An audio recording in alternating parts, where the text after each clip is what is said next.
이번에는 기상 전문가이시고 KBS 재난방송 전문위원을 맡고 계신 반기성 위원과 함께 자세한 장맛비 전망을 알아보겠습니다. 예, 나와주셔서 감사합니다. 네. 기상청에서 오는 5일까지 중부 지역에 최대 500mm 이상의 많은 비가 내릴 것이라는 전망을 지금 조금씩 내놨어요. 이게 예전보다 조금 예상 강수량이 늘어난 거죠, 지금? 일단은 원래는 내일까지 해서 100에서 200만 원고 300mm를 예상을 했는데요. 예. 지금 5일까지로 일단 날짜를 갖다 뒤로 좀 기간을 좀 늘리는 거군요. 늘리면서 예. 500mm로 하는 것이 예. 상당히 많은 비가 계속해서 올 것으로 예상되기 때문에 예. 오히려 더 경계하는 의미에서 좀 늘리는 것으로 생각을 합니다. 그러니까 경계의 의미입니까? 네. 기간도 늘리고 예상 강우량도 늘리는 것이. 실제로 강수량은 그보다 더 올 가능성도 있거든요. 예. 네. 그럼 왜 이렇게 예상 강우량이 확 늘어난 겁니까? 비가 왜 더 많이 오는 거죠? 현재 장마전선이 지금 계속 북상에 올라와서 중부지방에 위치하고 있지 않습니까? 예. 그런데 이게 예를 들어서 부산 쪽에 호우를 내리고 대전 쪽에 내리고 오늘은 경기 남부 쪽에 내렸는데 내일서부터는 당분간은 거의 수도권 정도의 중심이 위치할 거로 보고 있습니다. 그 위에 수도권이 이렇게 정체되어 있는 상황입니까? 네, 그러니까 정만선이 정체하면서 예. 영향을 주는데 여기다가 문제가 뭐냐면은 지금 4호 태풍이죠. 예. 이 4호 태풍이 영향을 줄 것으로 예상이 되고 있거든요. 예. 그러다 보니까 예상보다 상당히 많은 강수량이 있을 가능성이 있다라고 보는 것이죠. 이번 비의 특징이 좁은 지역에서 갑자기 많은 비가 이렇게 폭우가 퍼붓는 건데 그건 왜 그런 겁니까?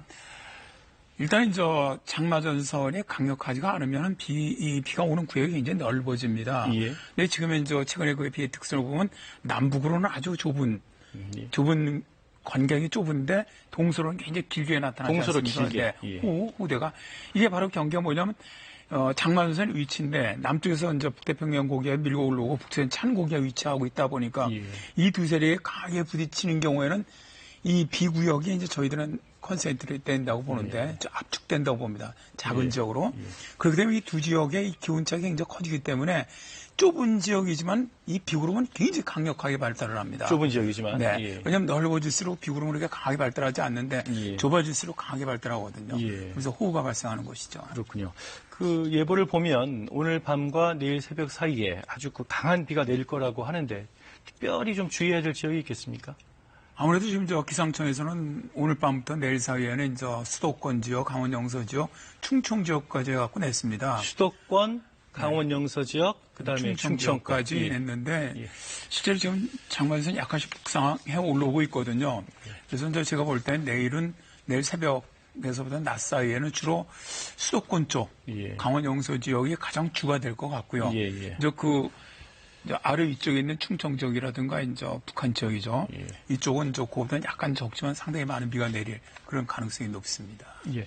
아까 잠깐 언급하시긴 하셨지만 엎친 데 덮치격으로 4호 태풍 하구빛 맞죠? 네. 이 하구빛이 올라오고 있는데 얼마나 영향을 많이 미치겠습니까? 이번 비에? 실제로 이 하구빛이 지금도 소형 태풍이고 크기도 작습니다.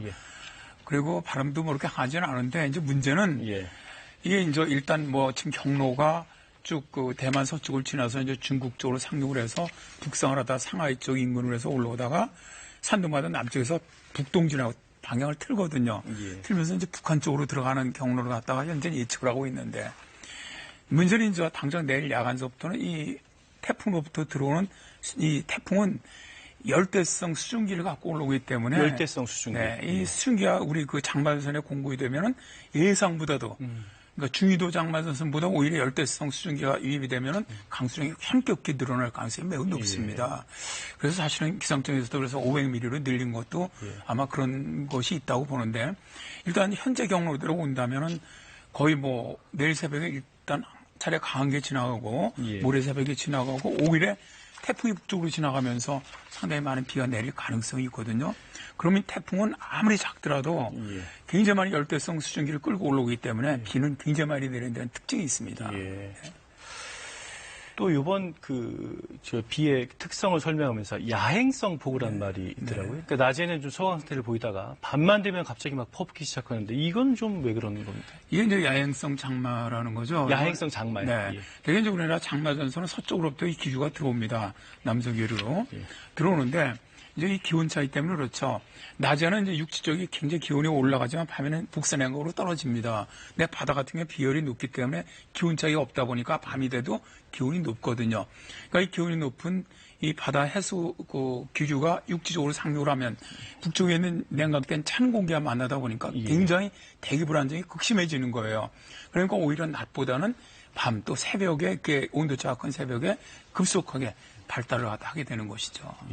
위원님, 그럼 우리 잠시 뒤에 더 얘기를 나눠보도록 하겠습니다. 네.